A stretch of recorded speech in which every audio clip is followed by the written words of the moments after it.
Graça e paz a todos os irmãos.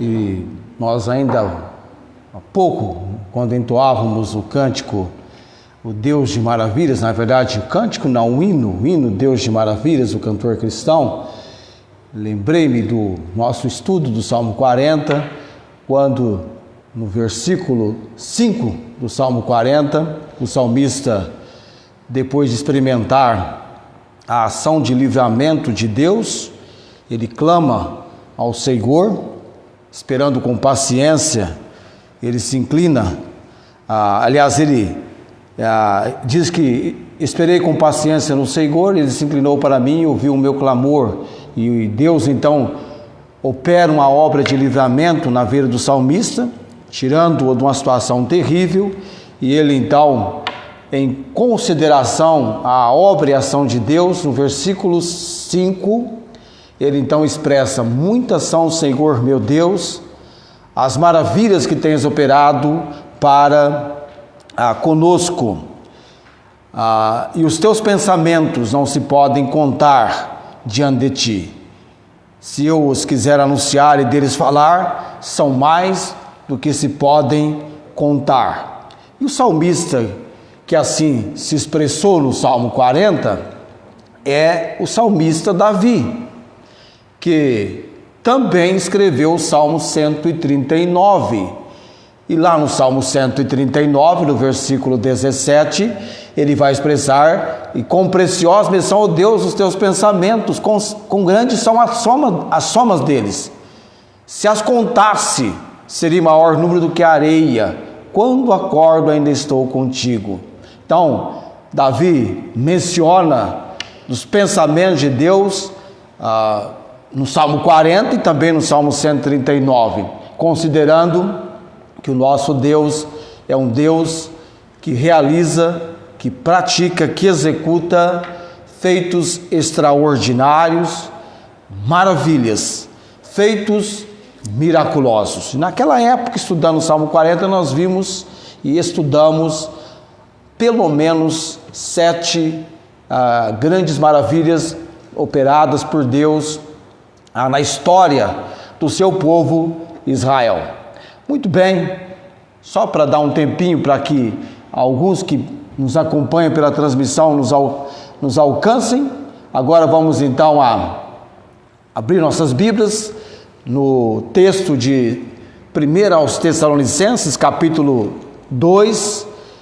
Vamos agora então introduzir, a partir de hoje à noite, o terceiro quadro de estudos no capítulo 2 da carta do apóstolo Paulo à igreja dos Tessalonicenses.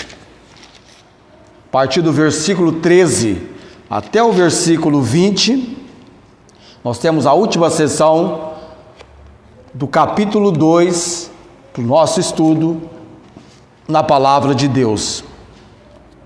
Vamos à leitura então desse trecho da palavra do Senhor, que leva-nos agora então a tratar da terceira sessão do estudo, que nós vamos desenvolver a nossa compreensão a respeito de uma certa coroa, que na verdade é um prêmio, um galardão que Deus irá conceder, e vamos entender por que Paulo se apresenta como alguém referindo-se a este galardão, a essa coroa, e como é que funciona, para quem ela vai ser dada, e o que os Tessalonicenses, nesse momento em que ele desenvolve essa compreensão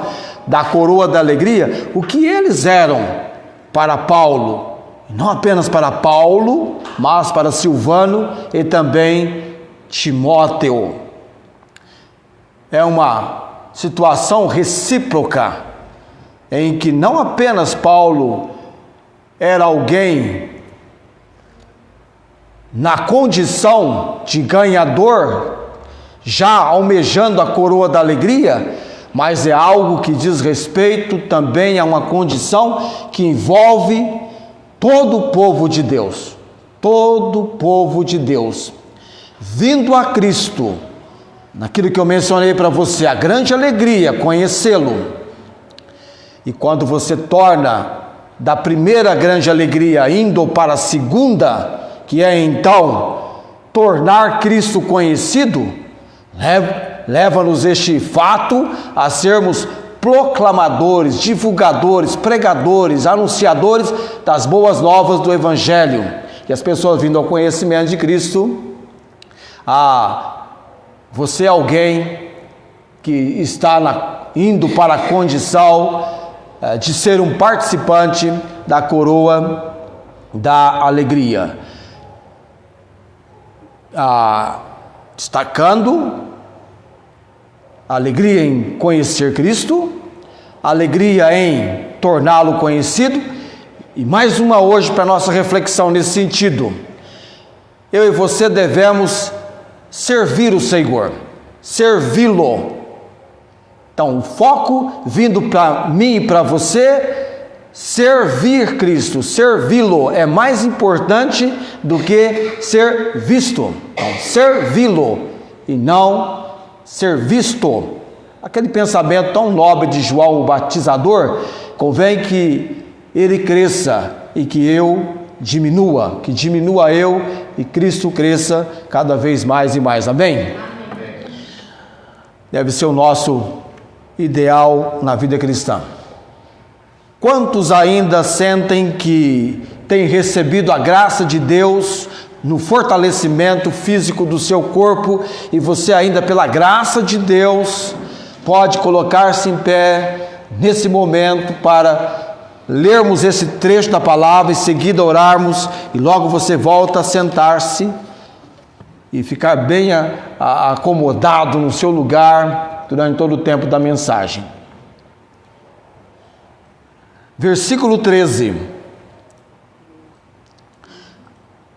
Diante de tudo que Paulo escreveu nas duas sessões que nós tratamos, o ministério, pregação, a praticidade, a prática da mensagem, da pregação, o efeito prático, ele vai dizer no versículo 13, olha a atitude do apóstolo Paulo no versículo 13, não só dele, mas de Silvano e também de Timóteo. Por isso, também damos sem cessar graças a Deus. Ele vai explicar, já na sequência, ele vai explicar a razão de estar dando graças sem cessar a Deus. Pois havendo recebido de nós a palavra da pregação de Deus, ou a palavra que veio de Deus, ou ainda a mensagem, a recebestes, não como palavra de homens, mas segundo é na verdade, como palavra de Deus, a qual também opera em vós, os que crestes. Porque vós, irmãos, haveis sido feitos imitadores das igrejas de Deus que na Judéia estão em Jesus Cristo, porquanto também padeceste de vossos próprios concidadãos, o mesmo que os judeus lhes fizeram a eles, os quais também mataram o Senhor Jesus e os seus próprios profetas, e nos têm perseguido, e não agradam a Deus, e são contrários a todos os homens, e nos impedem de pregar aos gentios as palavras da salvação, a fim de encherem sempre a medida de seus pecados, mas a ira de Deus caiu sobre eles até ao fim. Nós, porém, irmãos, sendo privado de vós por um momento de tempo de vista, mas não de coração, tanto mais procuramos com grande desejo ver o vosso rosto. Por isso bem quisemos uma e outra vez ir ter convosco, pelo menos eu, Paulo, mas Satanás nolo impediu. Porque qual é a nossa esperança, ou gozo, ou coroa de glória? Porventura, não o sois vós também diante de nosso Senhor Jesus Cristo em sua vinda? Na verdade, vós sois a nossa glória e gozo. Amém. Deus abençoe a leitura aos nossos corações. Nesse momento vamos orar, clamando a direção, auxílio e obra do Santo Espírito nessa noite. Senhor nosso Deus, o Deus de maravilhas, de milagres, de feitos extraordinários, abrimos a Tua palavra, o texto lido, com a responsabilidade de desenvolvermos uma pregação, um ensino que venha na obra do Senhor, na atuação do Santo Espírito, que chegue a cada coração, que chegue a compreensão de cada pessoa. Buscamos a direção, a graça do Senhor sobre nós hoje à noite, começando por mim, cada um aqui. Fala conosco, Senhor, como também aqueles que pela transmissão, impedidos de estarem na casa do Senhor, podem acompanhar e receber a palavra do Senhor. Que possamos receber a mensagem, a palavra da pregação do Senhor. Que eu seja tão somente instrumento. Usa-me, capacita-me, Deus, dá a minha palavra no abrir da minha boca com confiança. E dê também, ó Deus, o interesse, desperta, abra o entendimento, Senhor, para que possamos receber a palavra, ouvir, ter o aprendizado já com o desafio, já sendo estimulados pelo Senhor, compartilhar com outros, ensinar aquilo que estamos recebendo o aprendizado, tornando dessa maneira, além da alegria de conhecermos Cristo, a alegria de torná-lo conhecido e servi-lo mais do que qualquer outra coisa. Nos direcione, Deus. Coloco no altar do Senhor também os nossos amados do continente africano, por quem temos levantado em oração e enviado a eles também o ensino que aqui temos praticado da palavra do Senhor. Também com Jefferson Joel, o Sr. José Fernandes, o Antônio André e outros mais na transmissão, ou não, tanto agora como depois, oramos pela obra do Santo Espírito. Oramos com gratidão no nome de Jesus. Amém. Assentai-vos para nós, aqui para você que se colocou em pé.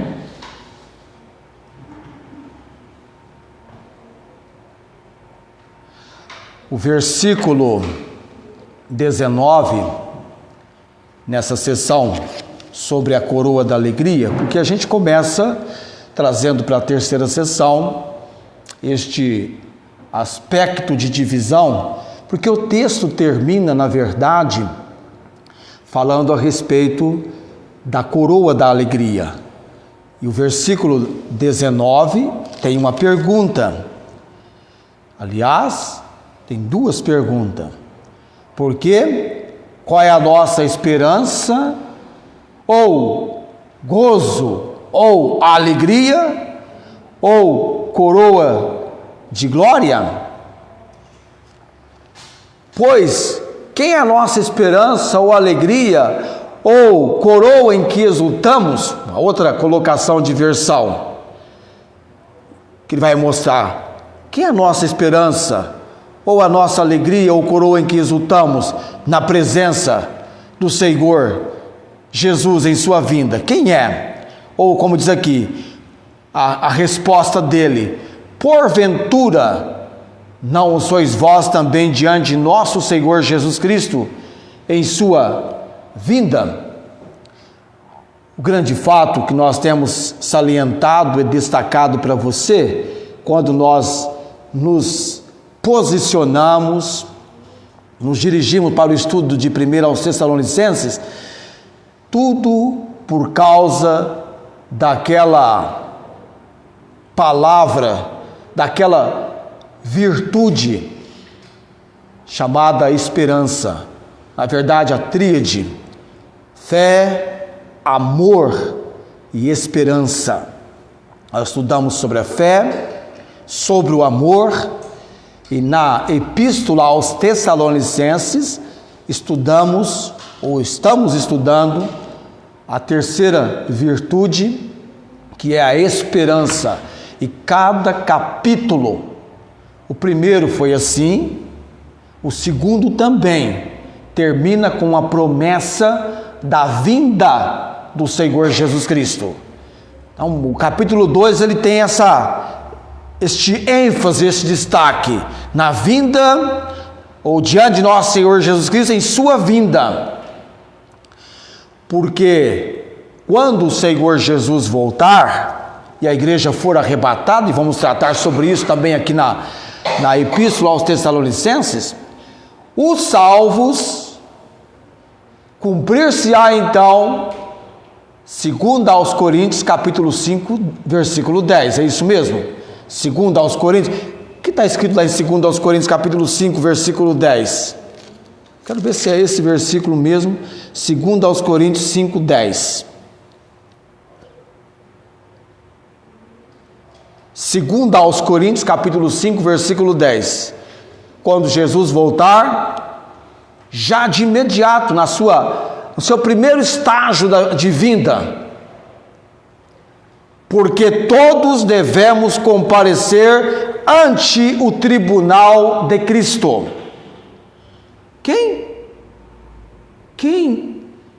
Sobre quem Paulo menciona ao referir-se aqui? Todos quem?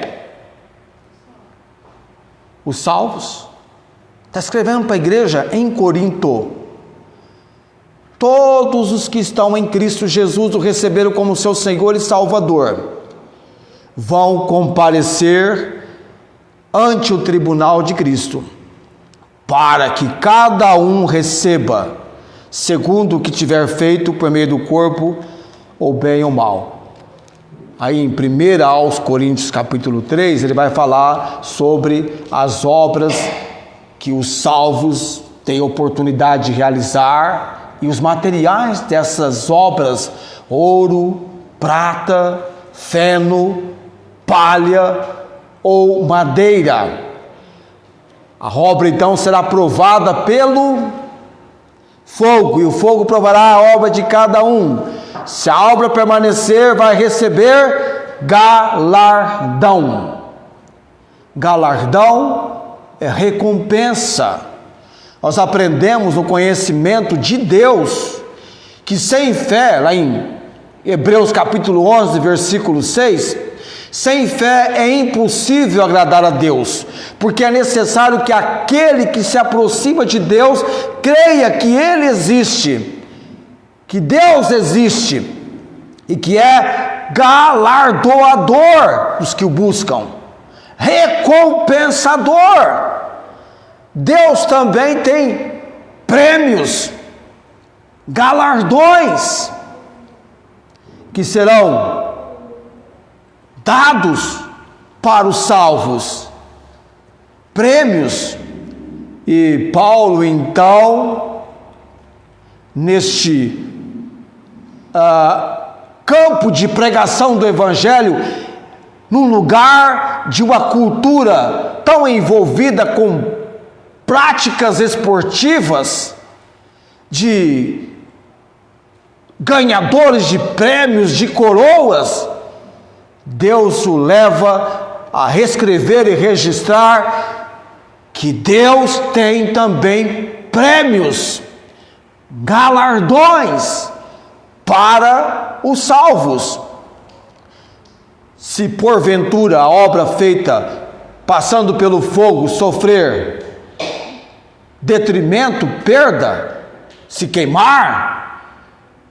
Todavia, não trata-se de perder salvação, mas o tal será salvo, todavia, como pelo fogo. 1 Coríntios fala sobre isso. Seria até bom dar uma lidinha rápida nesse texto, para que não fique nenhum resquício, vestígio, sinal de dúvida. 1 Coríntios, capítulo 3. O fundamento no qual nós edificamos é Cristo. Se alguém, versículo 12 de 1 Coríntios capítulo 3, se alguém sobre este fundamento formar um edifício de ouro, prata, pedras preciosas, ouro, prata, pedras preciosas, são três tipos de materiais que passam pelo fogo, não vai sofrer detrimento, não vai se queimar. Agora, madeira, feno e palha, o fogo queima, não é isso? A obra de cada um se manifestará, na verdade o dia a declarará, porque pelo fogo será descoberta, e o fogo provará qual seja a obra de cada um. Se a obra que alguém edificou nessa parte permanecer, esse receberá galardão.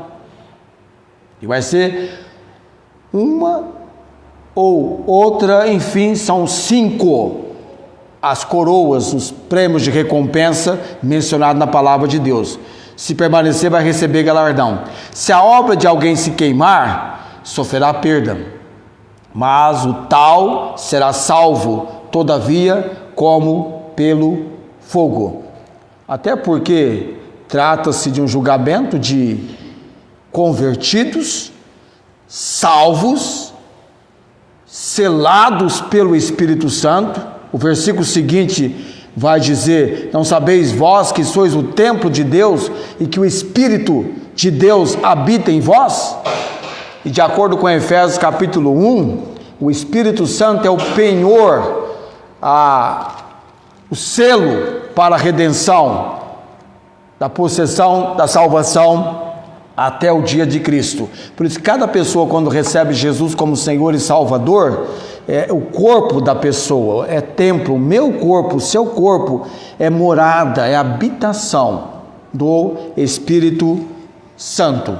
E é uma habitação, uma morada que tem o selo até o dia de Cristo. Garante a redenção da nossa salvação. Muito bem, eu ainda vou tocar nas 5 coroas, vou falar em pormenor sobre a coroa da alegria, mas para Paulo, ele vai destacar isso dos crentes tessalonicenses, e nesse aspecto que ele termina falando sobre a coroa da alegria, que na compreensão clara do texto, quem é a nossa coroa de exultação ou alegria, que exultamos diante do Senhor, ou queremos exultar, alegrar diante do Senhor na sua vinda? Não sois porventura vós, convertidos de Tessalônica? Eram eles. E agora Paulo, nessa sessão que ele vai terminar falando sobre a coroa da alegria, e nós chamamos essa parte aqui então da sessão onde ele trata sobre a coroa da alegria, vai falar de algo muito importante com eles. Nós entendemos que o fato de você estar em Cristo, de você receber Cristo como Senhor e Salvador, já de imediato é uma razão para nós sermos agradecidos a Deus. Cada pessoa vindo a Cristo é um motivo de gratidão, porque não é fácil seguir a Cristo. Não é fácil seguir a Cristo. Como é que é esse caminho de seguir a Cristo? Não é um caminho fácil. É um caminho áspero, coberto de espinhos, de dificuldades, de contratempos, de empecilhos. E foi assim com os convertidos de Tessalônica.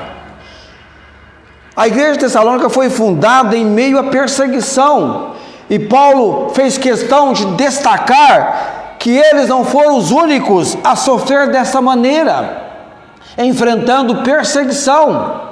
Desde a crucificação de Jesus, passando pelas igrejas da Judéia, a perseguição sempre esteve presente na igreja primitiva. Foi em meio à perseguição que a palavra foi comunicada, anunciada.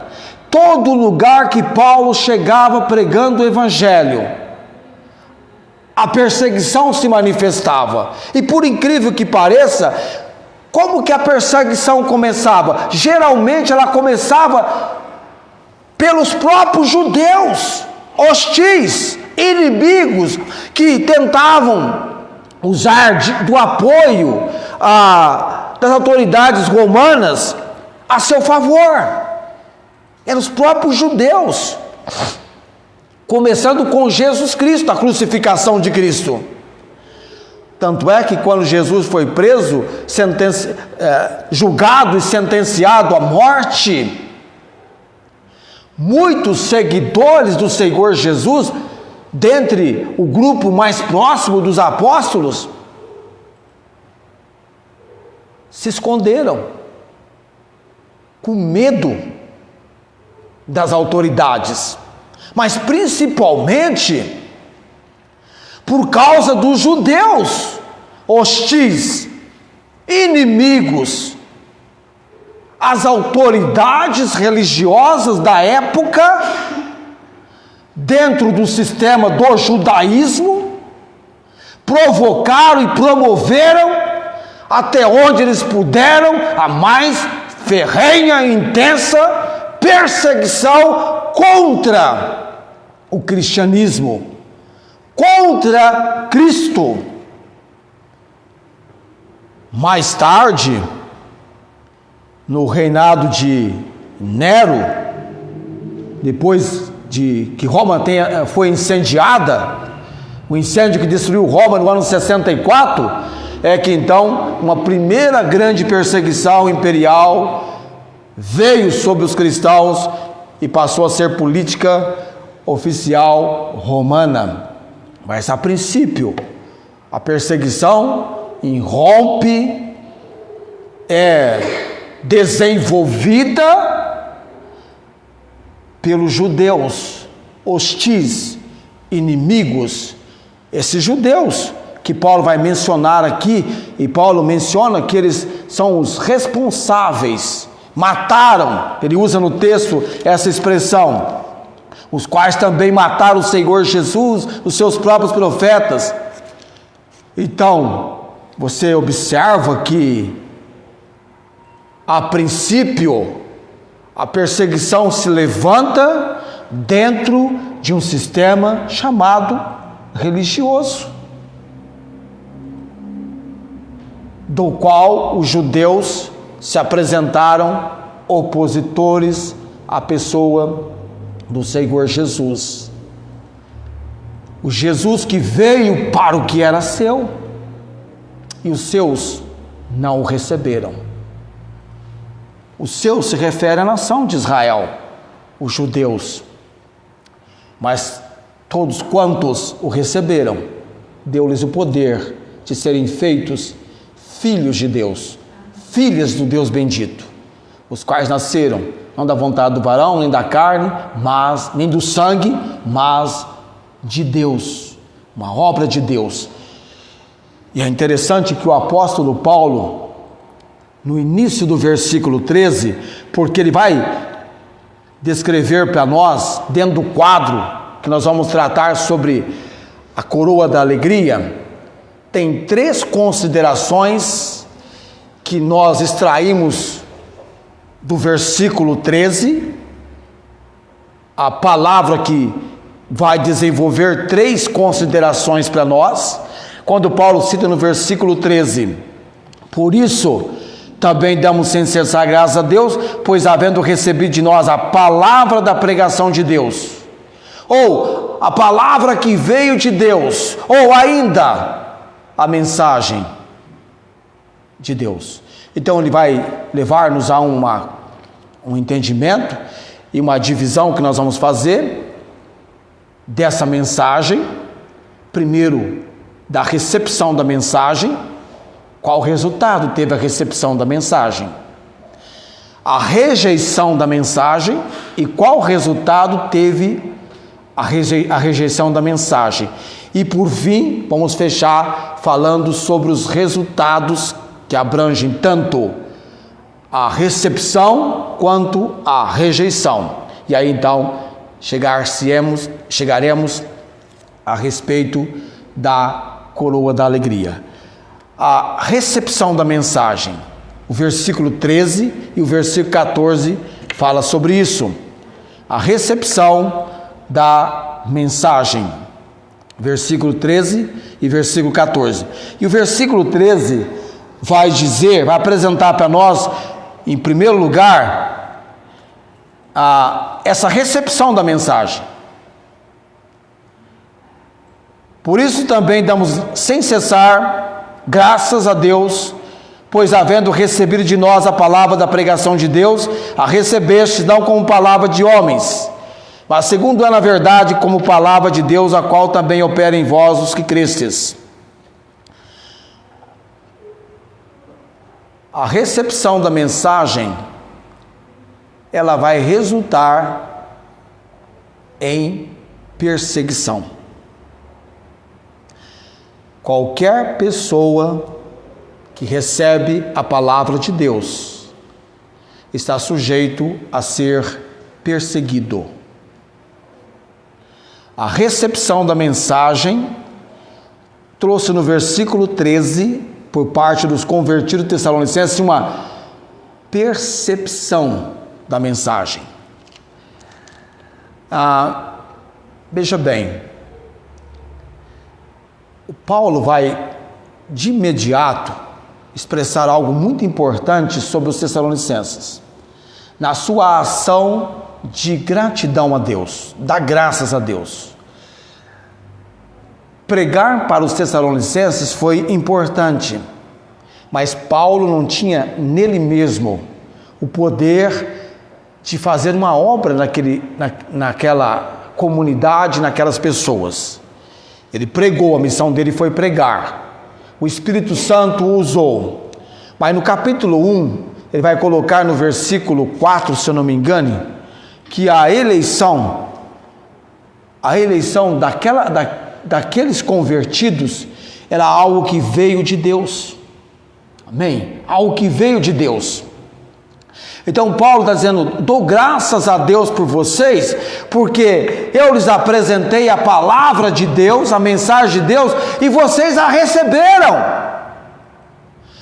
não como palavra de homens, mas como de fato é na verdade palavra de Deus. De onde veio a condição para aqueles amados de Tessalônica entenderem que a mensagem de Paulo era uma mensagem que vinha de Deus?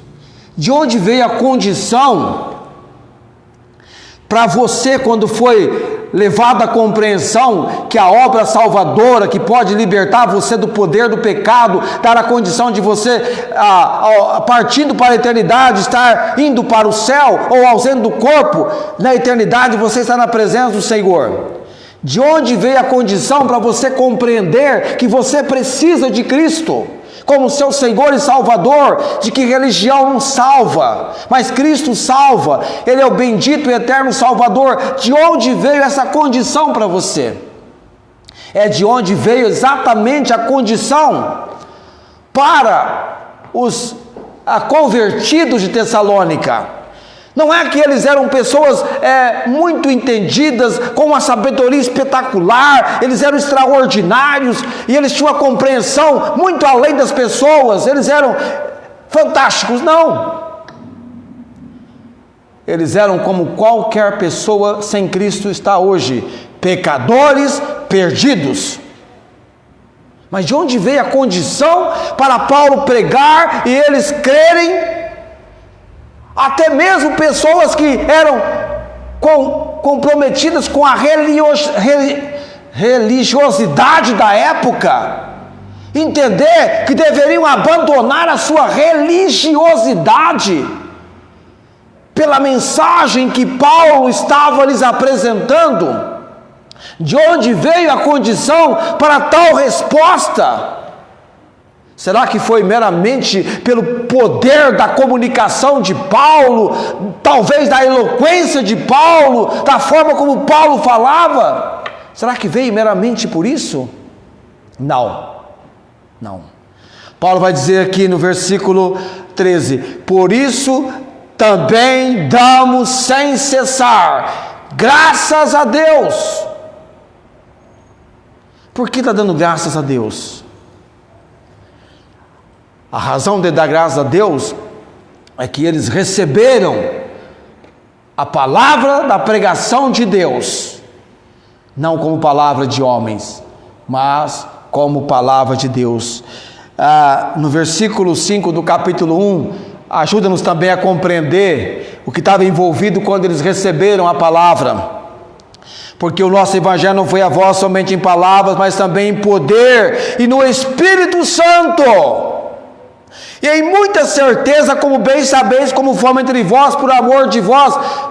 Então havia ali o que Jesus Cristo mesmo apontou a respeito do Espírito Santo, que é Ele que convence do pecado, do juízo e da justiça. A obra do Espírito Santo é plantar convicção, convencer pecadores perdidos. O primeiro fato que eu vejo de convicção do Espírito Santo é quando a pessoa tem uma clara compreensão: eu não tenho Jesus como meu Senhor e Salvador.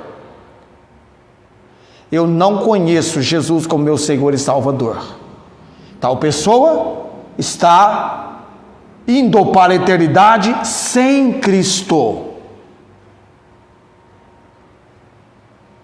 Se para judeus nos dias de Cristo, que examinavam as Escrituras, porque cuidavam ter nelas a vida eterna, e essas Escrituras testificavam de Cristo, e para eles Jesus Cristo haveria de dizer em João 5,40: e não quereis vir a mim, para terdes vida.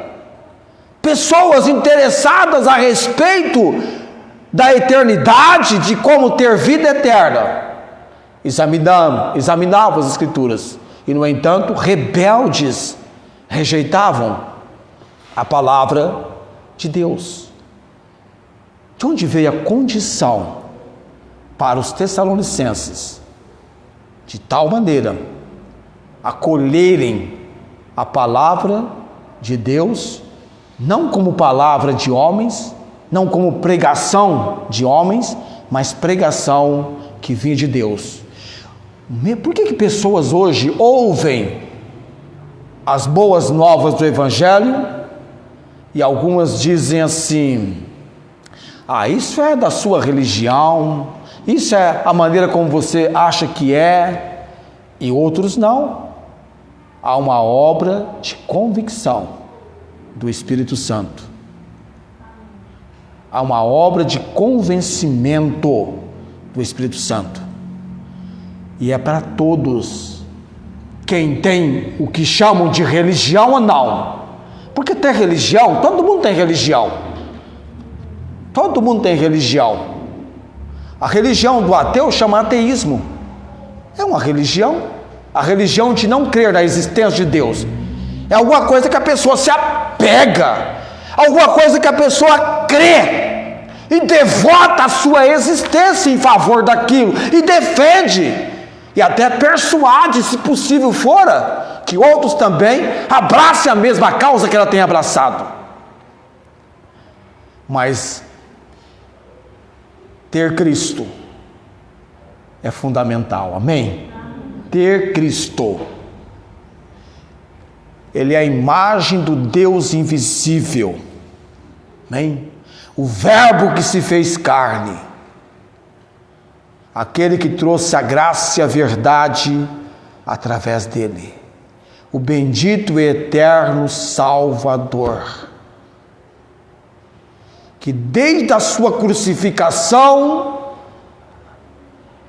aquilo que ele mesmo estabeleceu, a igreja, o cristianismo, que é Cristo em vós, esperança da glória, tem sido alvo de perseguição. Os verdadeiros cristãos, os verdadeiros seguidores do Senhor Jesus Cristo. Não existe caminhos para Deus, não existe um caminho também para Deus, existe o caminho, existe a verdade, existe a vida. E querem que você apresente para estes fatos uma prova científica. Eles que vão plantar batata. Nós temos prova muito mais enfática, real e com prova de miraculosidade. A Bíblia, a palavra de Deus. Quando Deus entra em ação, Ele diz: operando eu, quem impedirá? Tente impedir Deus. Até agora ninguém conseguiu. Mas se você quer tentar impedir, tenta impedir. Tenta impedir a obra de Deus.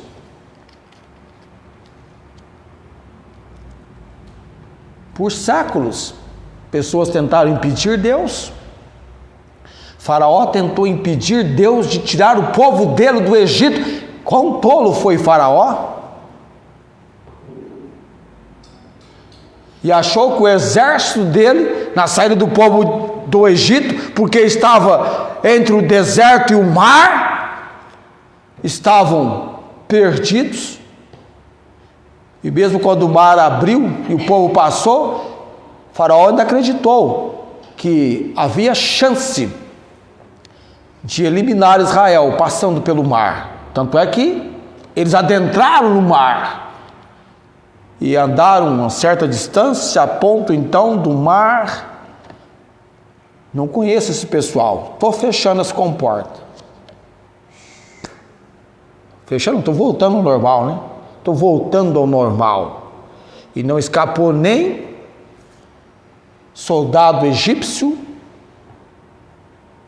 e nem os seus cavalos. Morreram todos. Tentaram impedir Deus. E outros mais tentaram impedir. Sempre a oposição vem para impedir. Matam-se os homens que estão envolvidos na obra, mas não matam, não eliminam a obra continua. Prendem o pregador, mas não prendem a mensagem. Prendem o mensageiro, mas não prendem a mensagem. E Paulo então está dando graças a Deus. No capítulo 1 ele vai dizer que ele sempre dava graças a Deus por cada convertido em Tessalônica, pela obra de Deus na vida deles. Vai além da compreensão humana.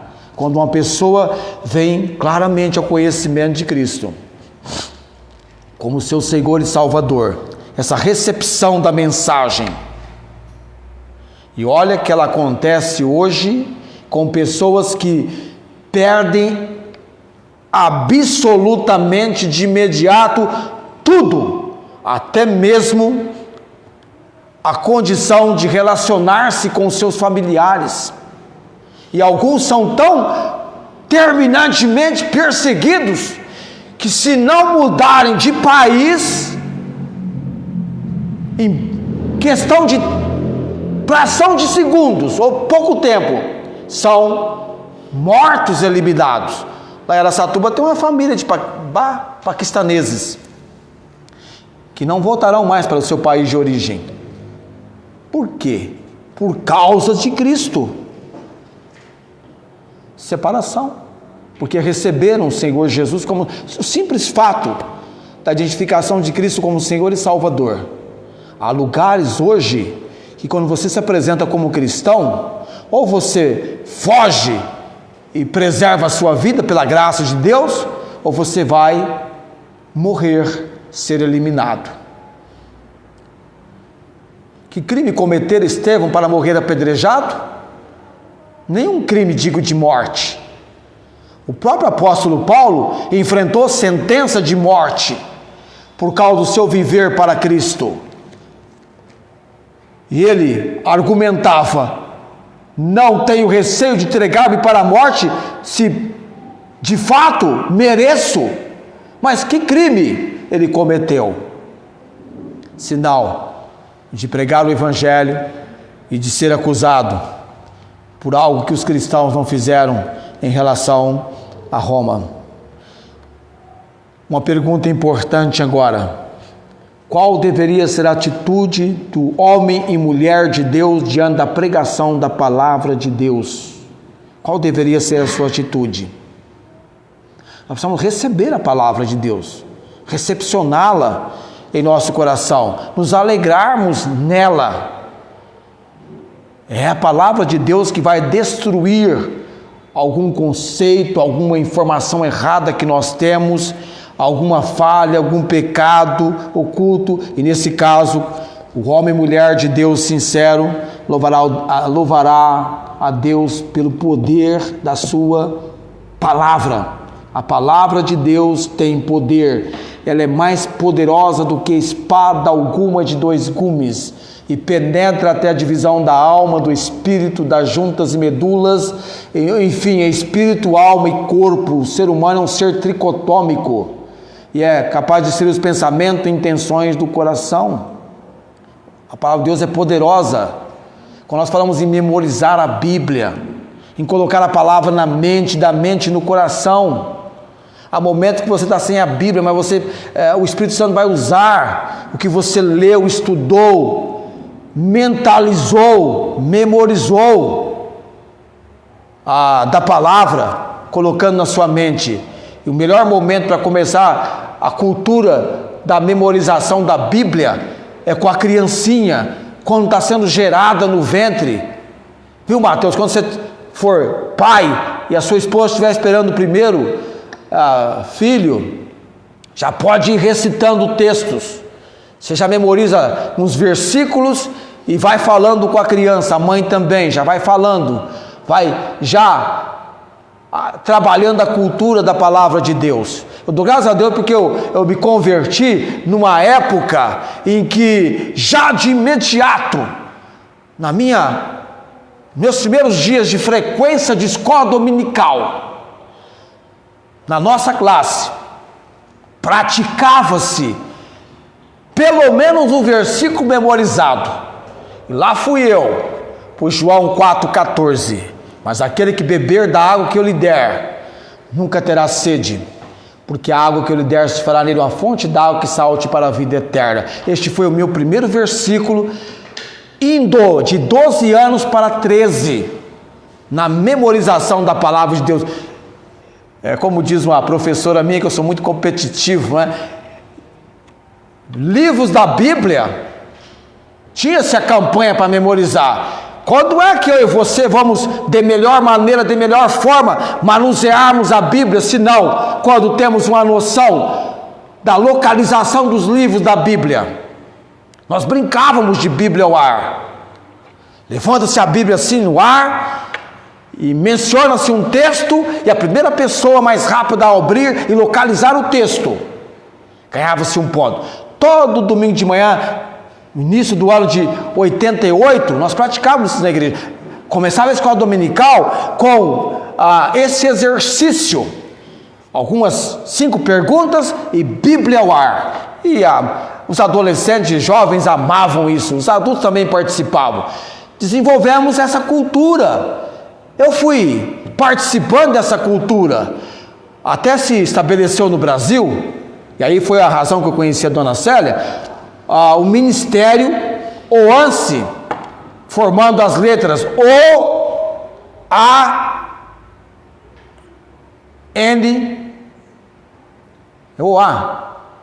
OANSE, OANSE, que significa obreiros aprovados não se envergonham. De 2 Timóteo, capítulo 2, versículo 15, que diz esse texto: procura apresentar-te a Deus, aprovado como obreiro, que não tem de que se envergonhar, que maneja bem a palavra da verdade. E que é que esse clube mais enfatizava com o desenvolvimento de crianças bem pequeninas, né? Os tochas. Depois, me ajude aí, era tocha não, faísca, me ajuda aí, estou lembrando aqui de 30 anos atrás, mais de 30 anos atrás, faíscas, flama e tocha, e tinha também, depois desenvolveram dos jovens, um ênfase muito forte, um destaque muito forte, textos da palavra de Deus dentro de um assunto desenvolvido para memorização. Eu vi, amados, adolescentes que só faltavam rolar pelo chão chorando, porque em uma e outra vez não conseguiram desenvolver a recitação como eles queriam.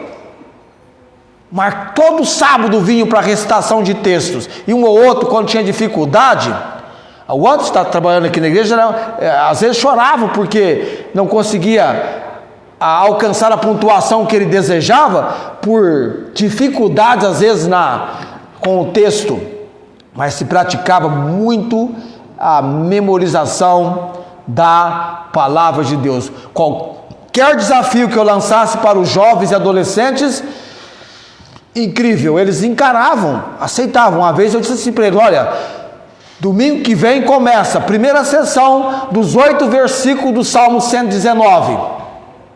Eu lancei o desafio.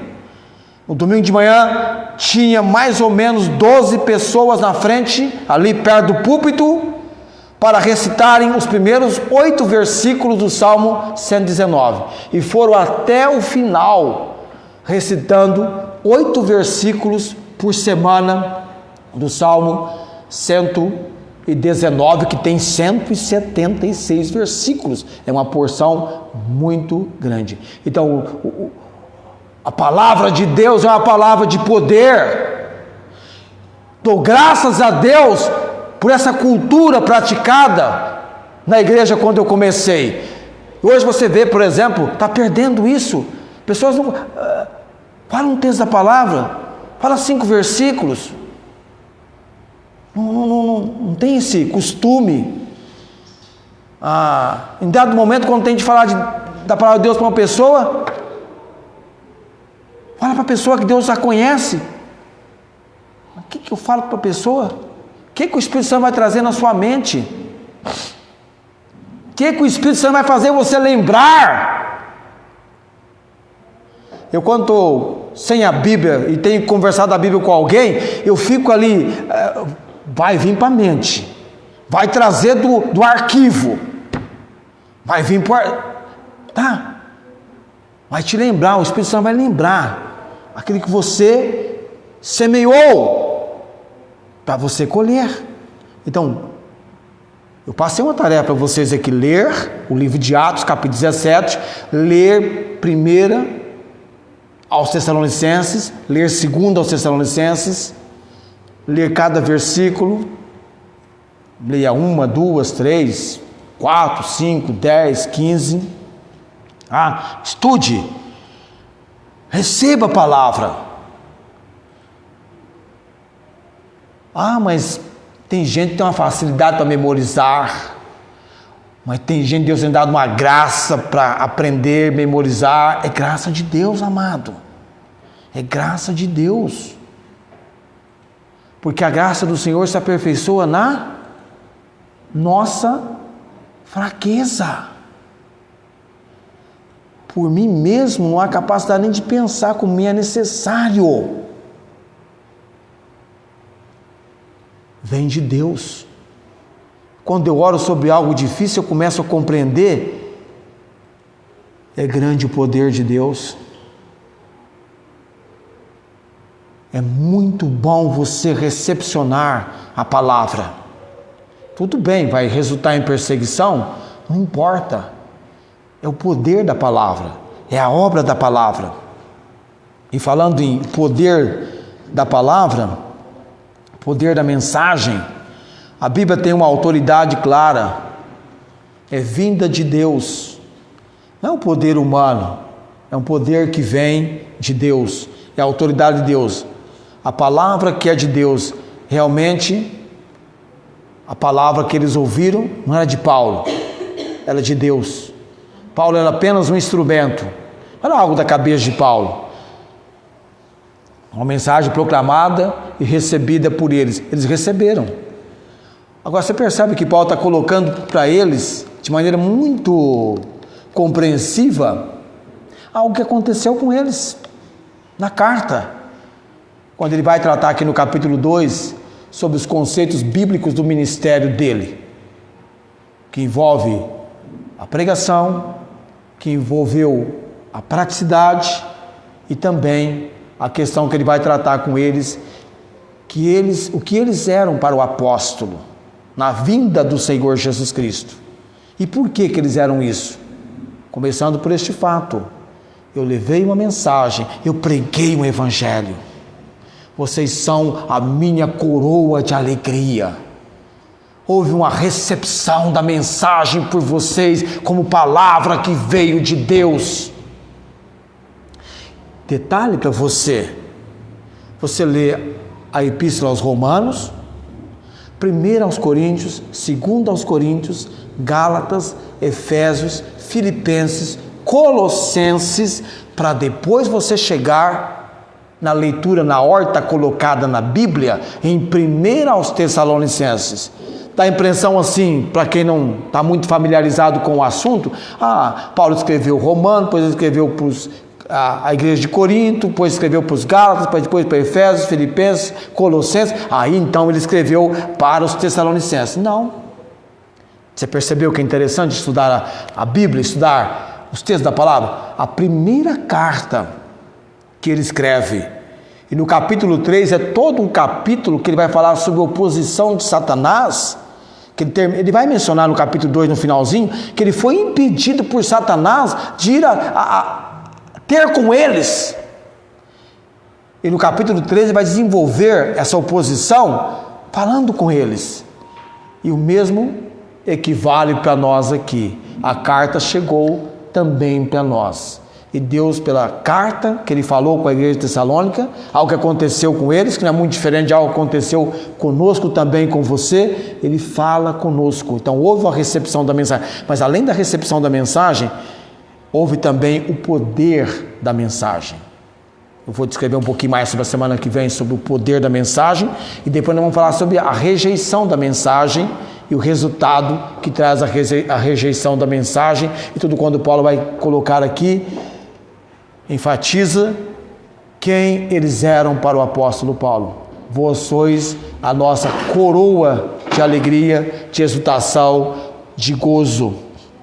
Esses convertidos, não só de Paulo, mas também de Silvano e de Timóteo.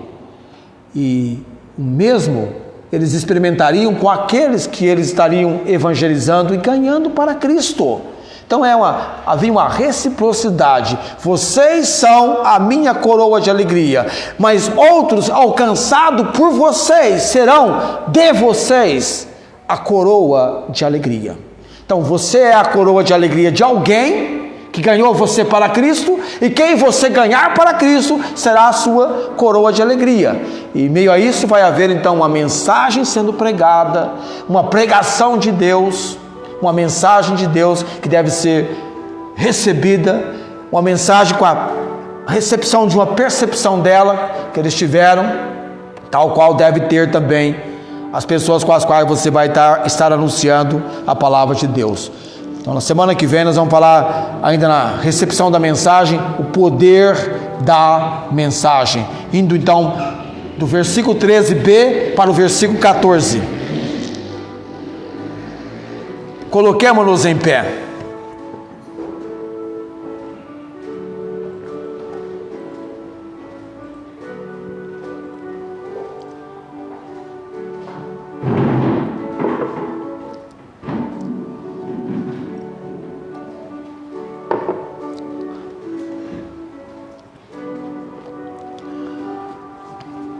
Antes que eu ore e você nos acompanhe nessa oração,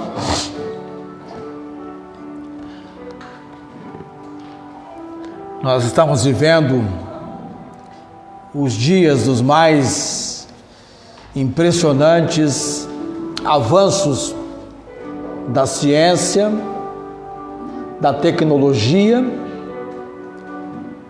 Esses dias eu até sonhei que a gente estava numa reunião e de repente estava falando com alguém e eu falei, nossa, como ele chegou tão rápido aqui? Não, ele não está aqui não, isso é só a imagem dele. É só a imagem dele, parecia tão real, mas era só a imagem dele. Tamanho aquilo que vai entrando pelo nosso subconsciente, daquilo que a gente vai acompanhando e cada vez mais parece que a gente vai ficando meio desnorteado com tanta mudança. Você aprendeu tanto e tanto, de repente que você aprendeu está mudando agora para uma coisa mais rápida, mais ligeira, que te assusta. Você fala, gente, como lidar com isso, né? Agora tão famigerada e comentada e aclamada a inteligência artificial. Para onde iremos nós? Com tanta coisa assim, para quem iremos nós? Ainda prevalece a máxima antiga com equivalência superior. Cristo, em quem estão escondidos todos os tesouros da sabedoria e da ciência. O mundo vai passar. O mundo passa e todo o seu desejo também vai passar, mas nós temos aquele que é por toda a eternidade. Um dia nós não vamos precisar mais de toda essa tecnologia que tem hoje. O céu é muito melhor.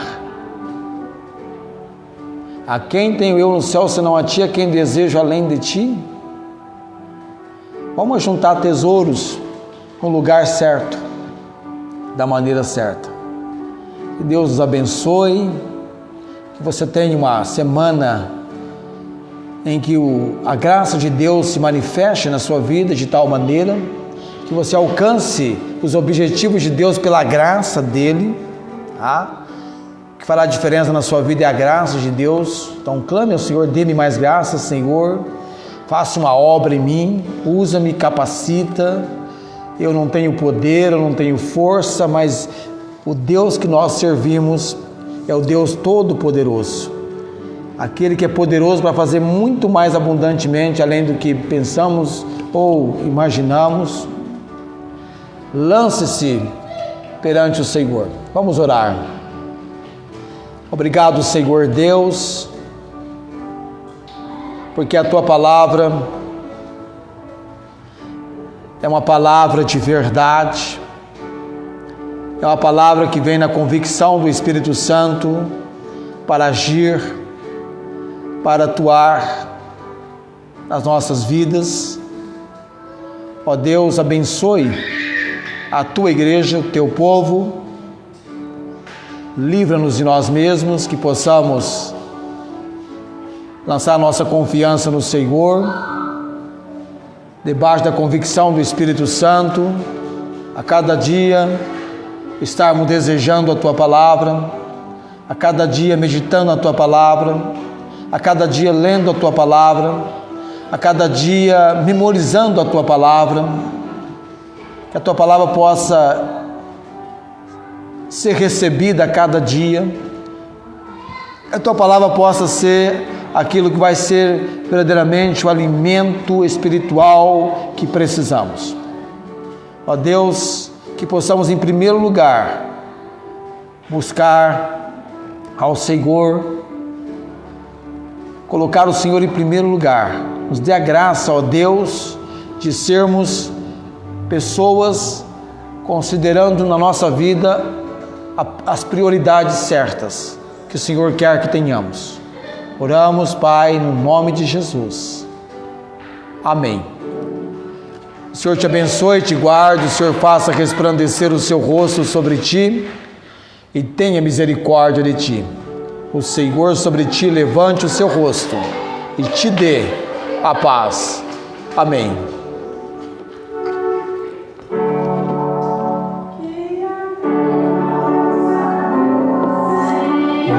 Jesus e o Espírito de Deus e a comunhão de Deus nosso Pai seja para sempre, para sempre, para sempre. Amém. Amém. Deus abençoe os irmãos. Tenha uma boa semana.